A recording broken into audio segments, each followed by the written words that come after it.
ഈ വീട്ടിൽ ഇപ്പൊ കല്യാണോ? ആർക്ക്? നിങ്ങൾക്ക് എന്തിന്റെ കേടാ? ദേ, ഞാൻ സംസാരിക്കുന്നതേ എന്റെ ആങ്ങളയോടാ. നീ അവിടെ അടങ്ങി നിക്ക്. നിങ്ങൾ പറയുന്ന എല്ലാ മര്യാദക്കേടും കേട്ട് അടങ്ങി നിൽക്കാനൊന്നും എന്നെ കൊണ്ട് കഴിയില്ല.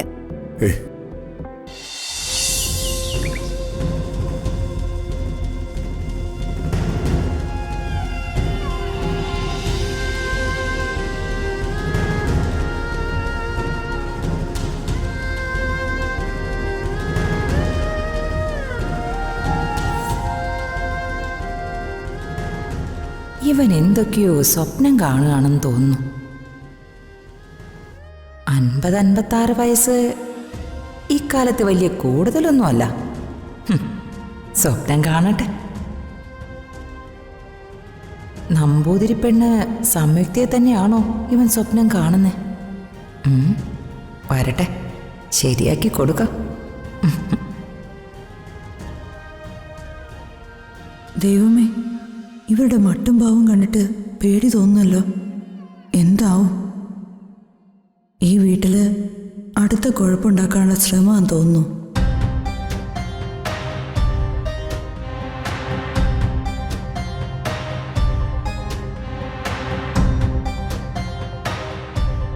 നീ എന്താടി തീ പാർന്ന കണ്ണുകളോടെ എന്നെ ഇങ്ങനെ നോക്കുന്നേ?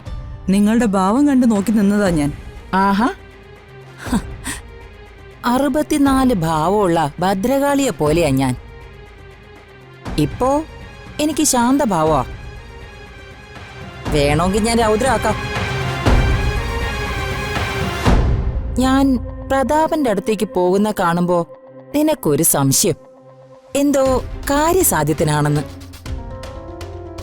അതെ, കാര്യസാധ്യത്തിന് തന്നെയാ. അത് എനിക്കല്ലെന്ന് മാത്രം. എന്താ നിങ്ങളുടെ ഉദ്ദേശം? ഉദ്ദേശം സദുദ്ദേശം മാത്ര. അംബികാവർമ്മ എന്ന ഞാൻ പ്രതാപവർമ്മ തമ്പുരാൻ എന്ന എന്റെ ആങ്ങളയോട് ഒരു കല്യാണക്കാര്യം അവതരിപ്പിക്കാനാ പോകുന്നേ. കല്യാണോ? ആരുടെ? അതൊക്കെ വഴിയെ അറിയിക്കാം. നീ ഇവിടെ നിൽക്കണം, എങ്ങും പോലെ. നീയും ഈ കുടുംബത്തിന്റെ ഒരു അംഗമാ. നിന്റെ സാന്നിധ്യം കൂടി ഇവിടെ ആവശ്യമാ. ഇവരുടെ ഭാവമാറ്റം കണ്ടാലറിയാം എന്തോ ചതിക്കുള്ള ഒരുക്കാണെന്ന്. ഈശ്വര, എന്തായാലും പിള്ളേരെ വിളിച്ചൊന്ന് അറിയിക്കണല്ലോ. നീയേ ആലോചിച്ചതെന്താന്ന് എനിക്ക് മനസ്സിലായി. ഋതികേടിയും രാജുവിന്റെയും കാര്യമല്ലേ? ആ, അവരെയും കൂടി ഇങ്ങോട്ടേക്ക് വിളിച്ചോളൂ. ഈ കാര്യം തീരുമാനിക്കുമ്പോഴേ അവരും കൂടി ഉണ്ടാവണം, കേട്ടോ?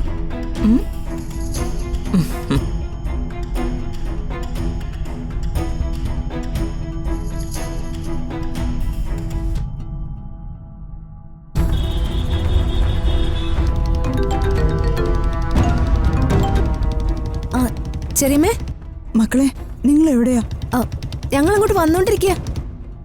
എന്നാ വേഗം വാ, ഇവിടെ ഒരു അത്യാവശ്യമുണ്ട്.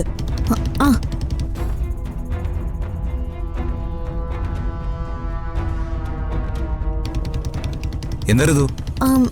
ചെറിയമ്മയാ, എന്തോ അത്യാവശ്യ കാര്യമുണ്ടെന്ന് പറഞ്ഞു. രാജു, ഒന്ന് വേഗം പോ.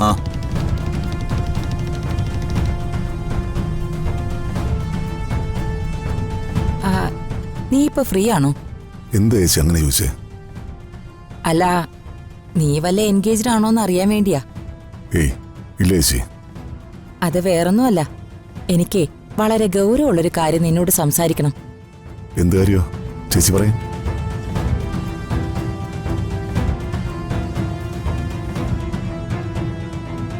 ആ, യാമിനി കൂടെ വേണം. വന്നേ.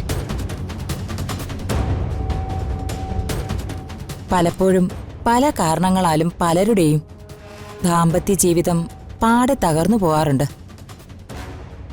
മാരേജ് ലൈഫ് തകരാൻ പ്രധാന കാരണം ചേർച്ചയില്ലായ്മ തന്നെയാ. പിന്നെ മാനസികമായുള്ള പൊരുത്തക്കേടുകളും.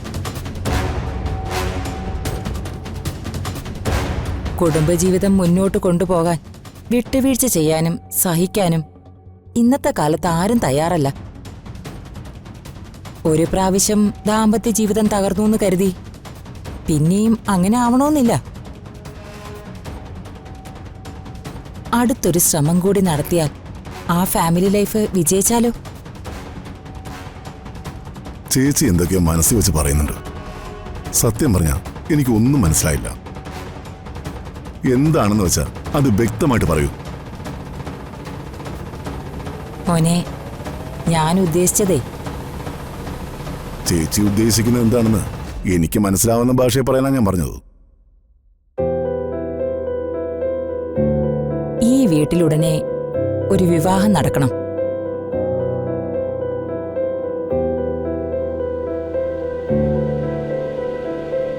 വിവാഹോ? ചേച്ചി എന്തൊക്കെയാ പറയുന്നേ?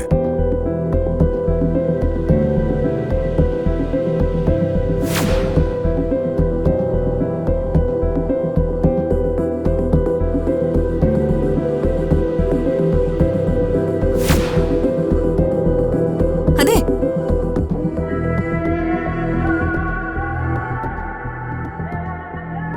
ഈ വീട്ടിൽ ഇപ്പൊ കല്യാണോ?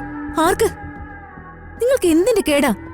ദേ, ഞാൻ സംസാരിക്കുന്നതേ എന്റെ ആങ്ങളയോടാ. നീ അവിടെ അടങ്ങി നിക്ക്. നിങ്ങൾ പറയുന്ന എല്ലാ മര്യാദക്കേടും കേട്ട് അടങ്ങി നിൽക്കാനൊന്നും എന്നെ കൊണ്ട് കഴിയില്ല. ഏയ്,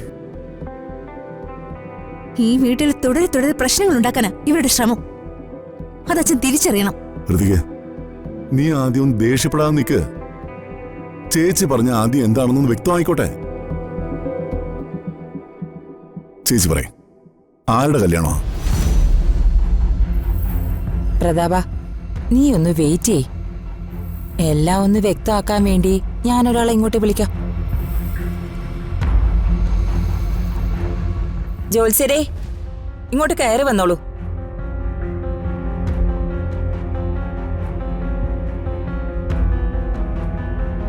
ഇതാരാ? ഇത് കുറ്റിക്കാട്ട് ജോത്സ്യര്, ഡോക്ടർ ഭുവനചന്ദ്ര വാര്യർ.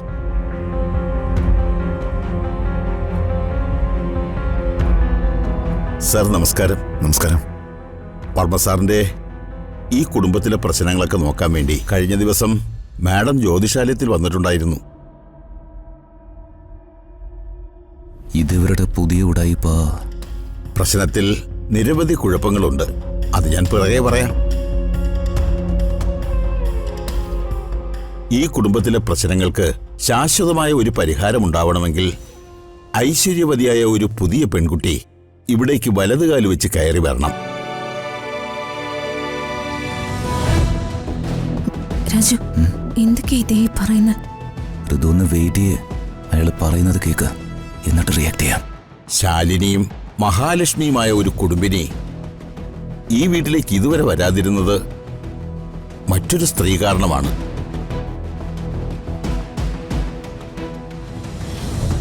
ഇപ്പോ ആ പെൺകുട്ടിക്ക് ഈ വീട്ടിലേക്ക് വരാൻ സമയമായി.